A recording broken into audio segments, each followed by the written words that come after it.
In this session, we're going to have a look at converting data that's stored in a table out to a Bing map. So the data I have in front of us here is perfect. We've got a column for location and a column for salaries. First off, let's double check that our table has been named, and it has, salaries.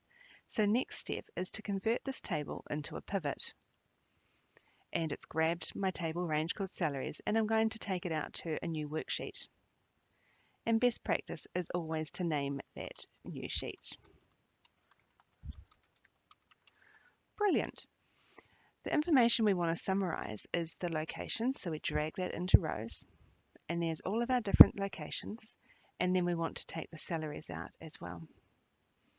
So there's our pivot. All of that information that was showed row by row over in the raw data worksheet is now pivoted and shown in summary format by the location. Our next step is to convert this pivot data into a Bing map. So let's have a look at that.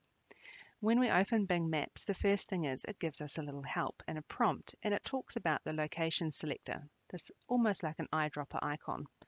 So we'll close out of here, and we need to go over and highlight our data from the pivot, and then click on that location eyedropper.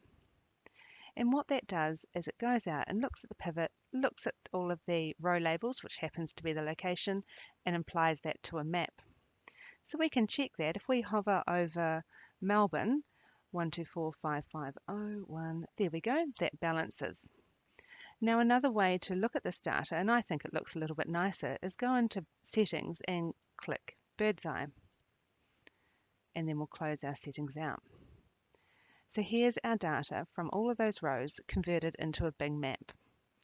Now just remember, if you go out and change the raw data, you're going to have to refresh the data that is in the pivot table by data and refresh, and that will then update the Bing map.